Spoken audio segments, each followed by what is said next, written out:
this golden light when sunset glow.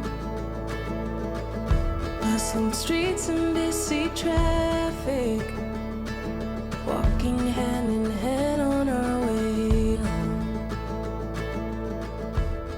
Hello, welcome back to Bound and Unraveled. My name is Christina, and I'm speaking to you from my last week in Cartagena, Colombia. Beginning to 2025 has been a bit turbulent, but I've been really lucky to have this time in Colombia as a bit of an open space. I've been feeling myself slowly unwind and begin to find a little bit of that spark of creativity and of wonder again. And as this time is coming to a close, I want to be present with that and really spend this week finding basically the beauty that's around me so that I can hold that close as I feel the time slipping away from me as well.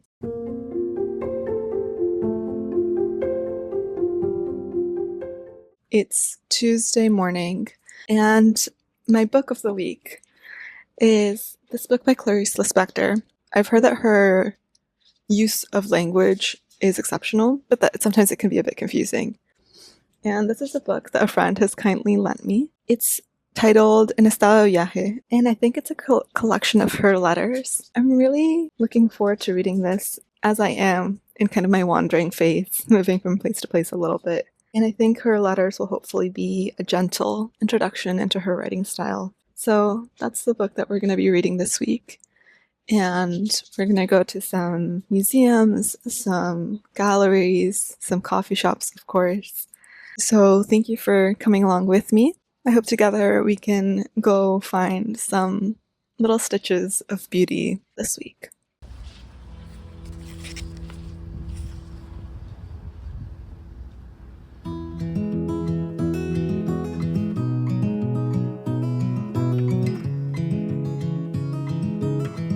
I'm about to head inside, but before I do, I just finished the introduction, which really affirmed how interested I am in Clarice Lispector as a person.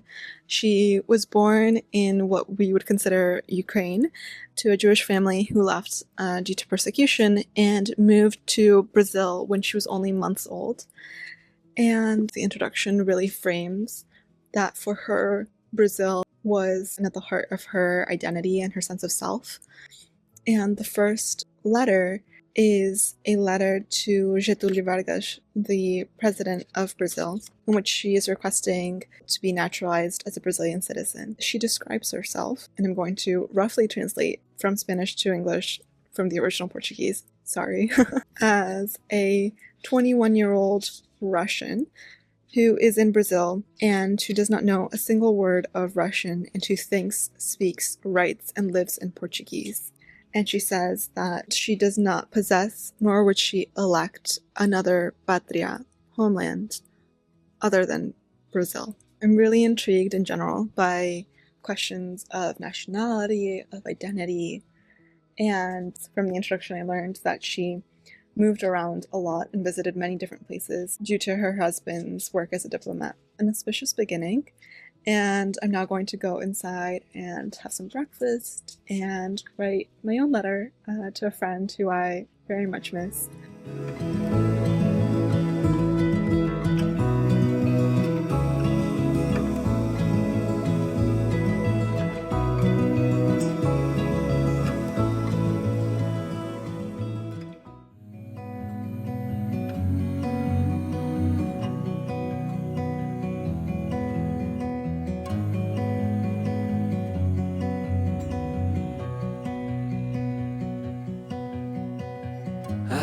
To your eyes, I see we're out of time. I guess no one's to blame, nobody crossed the line. I guess we couldn't see, somehow we couldn't feel. Maybe we rose too fast, maybe we got too high. But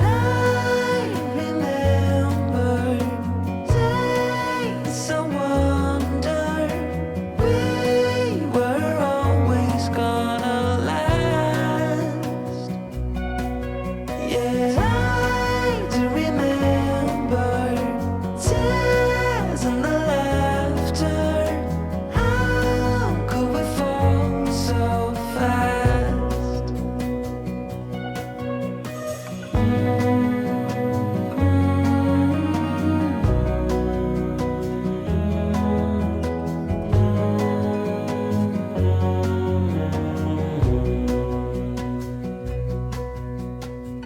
will be no hard goodbyes, thank God we're civilized. Be on our separate ways as we fade into gray. But I still miss the way you used to feel. Maybe we rose too fast, maybe we got too high. Yeah, I do remember tears and the laughter. How could we fall so fast and let us go? It's time to surrender now that it's ended. Nothing to say, 'cause guess we've said it all. Now why do we care to dream? Guess we wanna believe that it's not too late. And why do we care to dream? We gotta.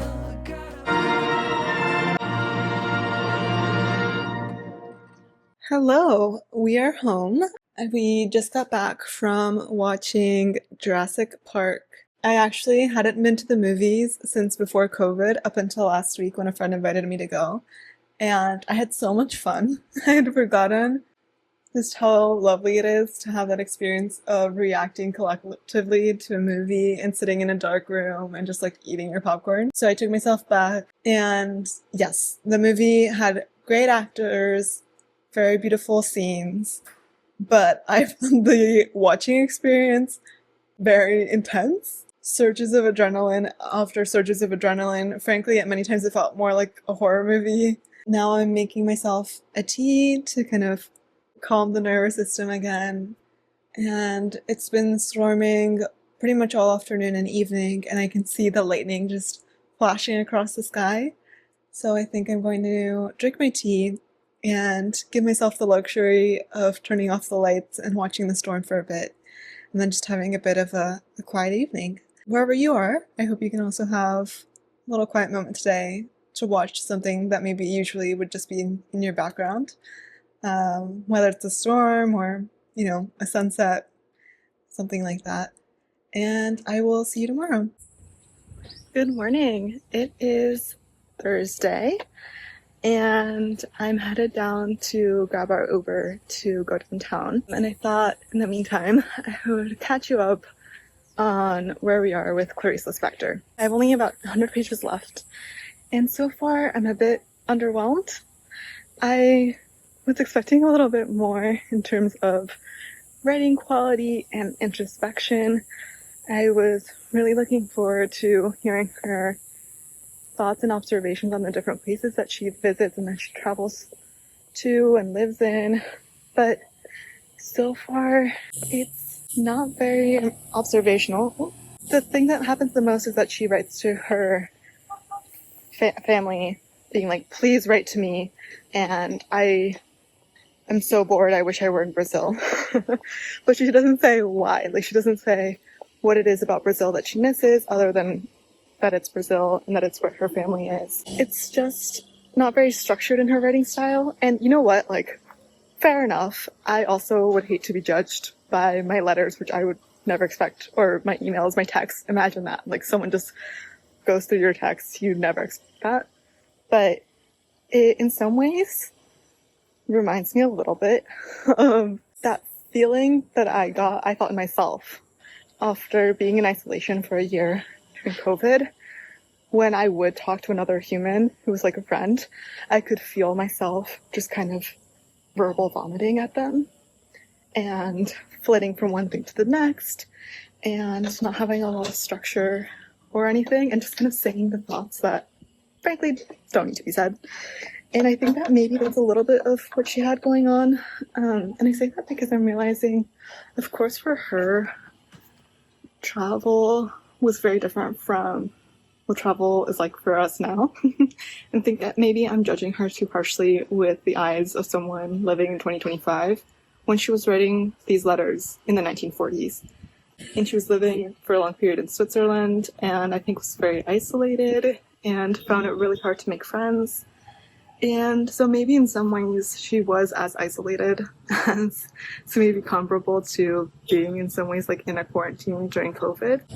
And also, I think she maybe was dealing with some depression or something like that.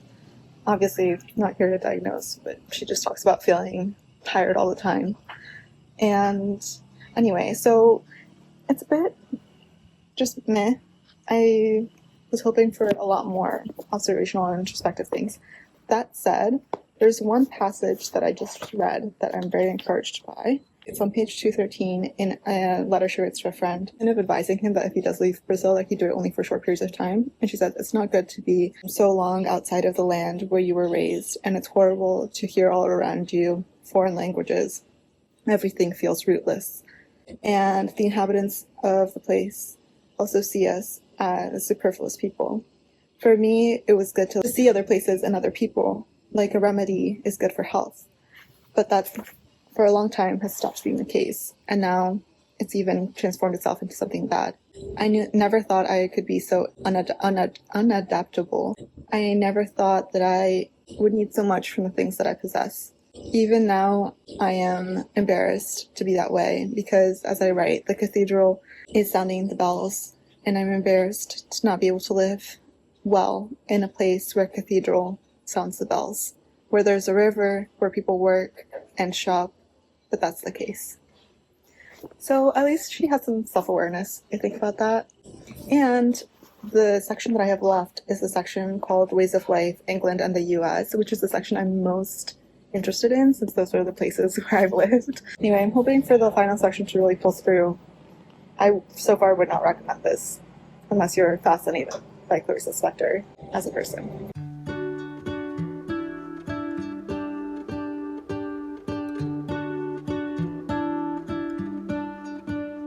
What if the world had more of your smile? What if the wind could spread your love? What if your sweetness could reach everyone? There'd be no wars. Maybe the birds will sing about your heart. ¿Cómo se llama? Maybe the trees Romeo. will whisper the word. Maybe the sun will spread your joy to the ones who lost their hope.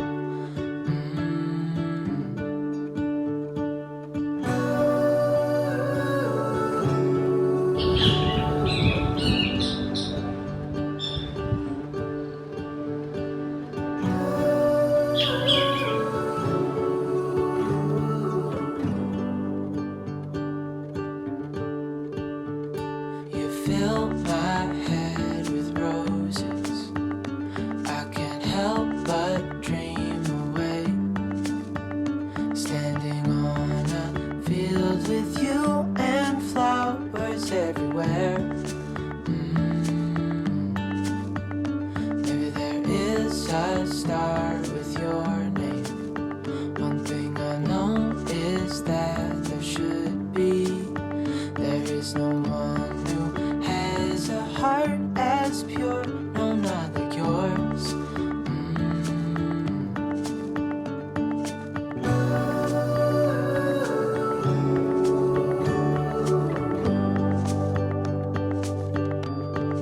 Dreaming of you.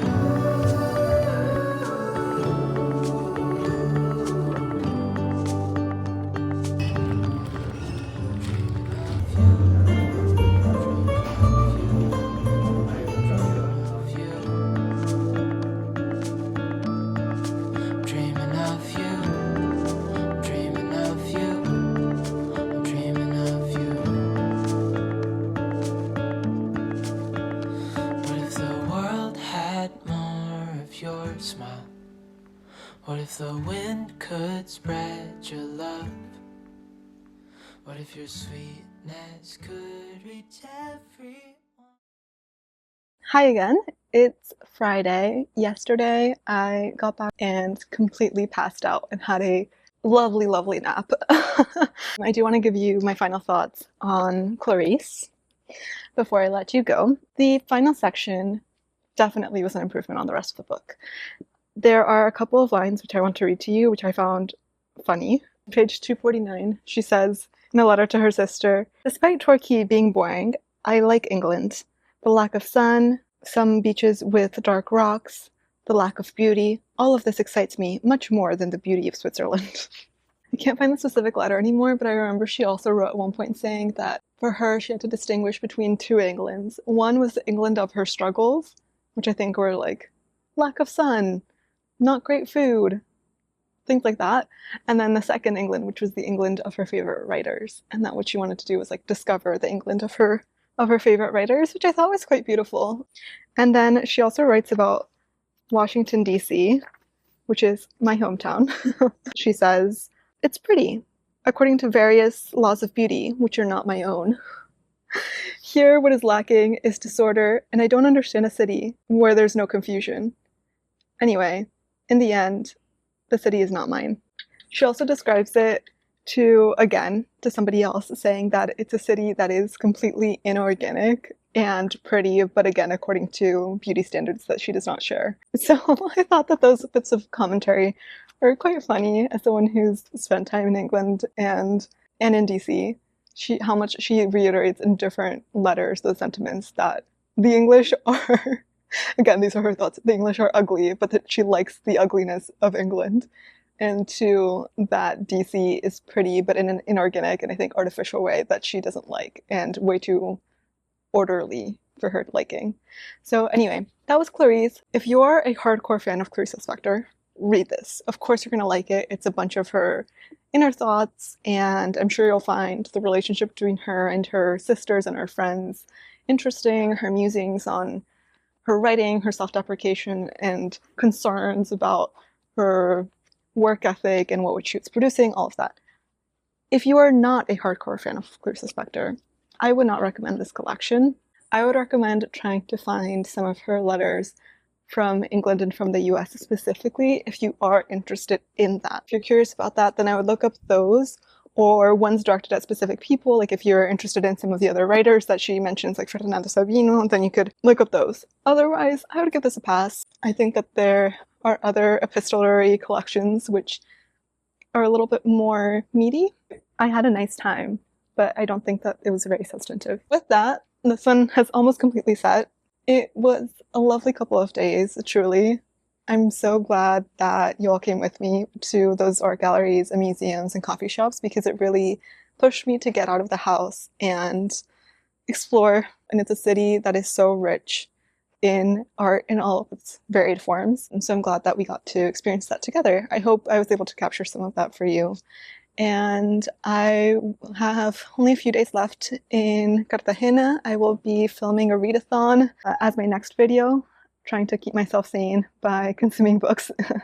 So I will see you very soon, and thanks again for spending this time with me. I'll catch you in the next one.